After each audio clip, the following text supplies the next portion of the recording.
యావత్తు తెలుగు ప్రజలకు, సాక్షులకు ఈ క్షణం మమ్మల్ని మాస్టర్ మైండ్గా పట్టుకోవడం వల్ల మొత్తం ప్రపంచాన్నే కాపాడుకున్న వాళ్ళు అవుతారు. అలా కాకుండా వ్యక్తిగా నేను వాళ్ళ దగ్గరికి వెళ్ళడంట, వీళ్ళకి ఇవ్వడంట, వీళ్ళకి స్వీట్లు పంచడంట, వీళ్ళకి నమస్కారం పెట్టడంట, వాళ్ళకి దండం పెట్టడంట, ఇక్కడే ఉంటాడంట, పొద్దున్నే కావాలని నేనే టీలు తాగుతున్నాను, ఇంక ఇలా పంతాలు పడుతున్న వాళ్ళు నన్ను పట్టుకోండి. నన్ను మాస్టర్ మైండ్గా పట్టుకుంటే ఆ దరిద్రం శని వదిలిపోద్ది. మీకు ప్రపంచానికి పట్టిన మృతమే వదిలిపోద్ది. నా నుంచి మనుషులకు ప్రాధాన్యత కోరుకోకూడదు, మీరు మనుషులు కాదు అని మనుషులుగా కాపాడడం కోసం ఇదంతా. నేనే ఎక్స్ట్రా పోతున్నా, నేను ఒక్కడిని కాదు, ఒక సైన్యాన్ని, కేంద్ర బిందువుని. నాకు ప్రాధాన్యత వస్తే, విజయవాడ వస్తే, అక్కడికి వస్తే, ఇక్కడికి వస్తే కాదు. ఇద్దరు రేవంత్ రెడ్డి గారు, చంద్రబాబు నాయుడు గారు ఒకటే కదా, ఒకరే పరిపాలిస్తున్నారు కదా ఈ రాష్ట్రాన్ని. ఒకరి చేతిలోనే ఉంది కదా, మీ చేతిలోనే ఉంది కదా. తప్ప అదే దాని నుంచే మైండ్ చేతిలోకి రండి, మనుషుల నుంచి మైండ్ చేతిలోకి రండి. ఎప్పటి నుంచో మా వెనకాల పడి చేస్తున్న పాపాల నుంచి బయటికి రండి. ఎలాగన్నా మనుషులను చంపేసిన పాపాల నుంచి బయటికి రండి. మనుషులే బతకండి. ఇంకా మనుషులు బతకలేరు ఇక ప్రపంచంలో.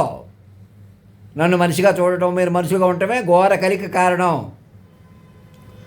సునామీలు, సముద్రాలు, ఈ ల్యాండ్ స్లైడింగ్లు. రేపు సూర్యుడు కూడా మీ చేతిలోకి లేడు. మీ ప్రకారం, మా ప్రకారం మీ చేతిలోకి వస్తాడు. అది కూడా పద్ధతి ప్రకారం వస్తాడు. గంటన్నరలో 10-15 ఏళ్ళు అంటే మాట్లాడలేదు కదా, ఏళ్ళకోళంగా తీసుకుంటున్నారు కదా. ఏదో నేను చెప్పేశానంటే ఈ నన్ను పట్టుకుని ఇంకా వాడు వీడు మనసులో కూడా అనకూడదని చెప్తున్నాను. మనసులో కూడా వాడు వీడు అనకూడదు అంటున్నాను. నన్ను మనిషిగా చూడటం ఏంటి, మీరు మనిషిగా రెచ్చిపోవటం ఏంటి? నేను కంట్రోల్ ఎలా చేస్తాను? ఎలా అవుతారు కంట్రోల్? మైండ్ పట్టుకుంటూ అవుతారని తెలియదా? టెక్నికల్గా, నాన్ టెక్నికల్గా, స్పిరిచువల్గా, నాన్ స్పిరిచువల్గా. ఇంకెక్కడున్నాడు దేవుడు?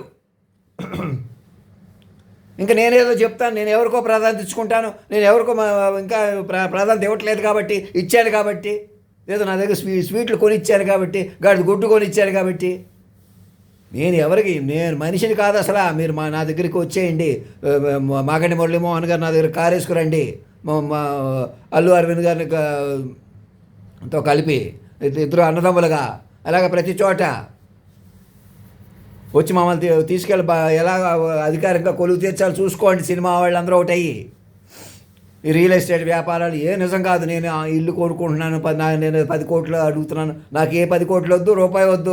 బొల్లారంలో కొలువు తీర్చేదాకా అసలు నాకు మనిషిగా చూడవద్దు, నన్ను మనిషిగా ఆశించవద్దు అసలు.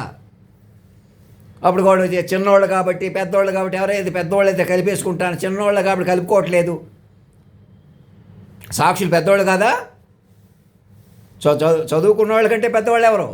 డబ్బు ఉంటే పెద్దవాళ్ళ, డబ్బు లేకపోతే పెద్దవాళ్ళ? నాకు డబ్బు ఇస్తే ఆగుతుందా? ఇప్పుడు నాకు ఎవరైనా డబ్బు ఇస్తే డబ్బు ఉన్నవాళ్ళ కొద్దీ వెళ్ళిపోతే నన్ను కాపాడతారా? నన్ను మీరు కాపాడతారా? మీరు బతుకుతారా? మాస్టర్ మైండ్ పట్టుకోండి. నన్ను మీరు పట్టుకోవాలా? దేశాన్ని సజీవంగా మార్చుకోవాలా? నేను ఎవరివే వెళ్ళటం వల్ల రావడం వల్ల రాదు ఇది. మీరే మైండ్లుగా మారిపోవాలా? ధర్మో రక్షతి రక్షత, సత్యమేవ జయతే.